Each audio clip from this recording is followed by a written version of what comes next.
طالبانو له پاکستان څخه بیا څه وغوښتل او پاکستان کوم ځواب ورکړ؟ سلام، وخت مو بخیر. په مکړې د نن ورځې تازه او مهم خبر ته افغانستان ته د پاکستان ځانګړي استازي سفر له آصف دراني غوښتل شوي چې له افغان کډوالو سره د زور زیاتی ودرول شي. د افغانستان لپاره د پاکستان د ځانګړي استازي آصف دراني په مشرۍ افغانستان ته تللی پلاوی له تیرو څو ورځو راهیسې په کابل کې دی او له بېلابېلو طالب چارواکو سره یې پر بېلابېلو مسایلو خبرې کړې دي.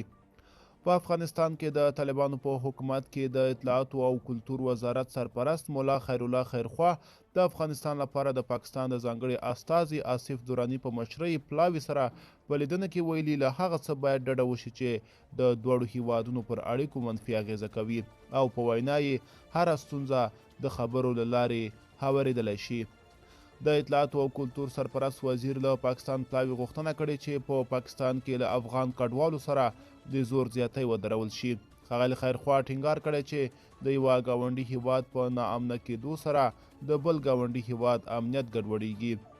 دا د ونې ده چې د ښاغلي دراني په مشرۍ پلاوي وروسته له هغه کابل ته په سفر ولاړ چې په تورخم کې د دواړو هیوادونو د ځواکونو ترمنځ لنښتې او چترال کې د پاکستاني طالبانو له برید وروسته د تورخم پوله څو ورځې د پاکستان لوري لخوا وتړل شوه چې نه یوازې د تازه میوو او سبزیو افغان سوداګرو ته یې درانه مالي زیانونه واړول بلکې ګڼ شمېر هغه افغانان چې هم له ستونزو سره مخامخ کړل چې پاکستان ته د درملنې یا هم خپلو خپلوانو لیدلو ته ورځي.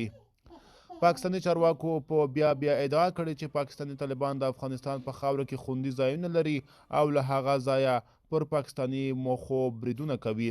هغه څه چې طالب چارواکو تل رد کړي او وایي هیڅ چاته اجازه نه ورکوي چې د افغانستان خاوره د کوم هیواد پر ضد وکاروي.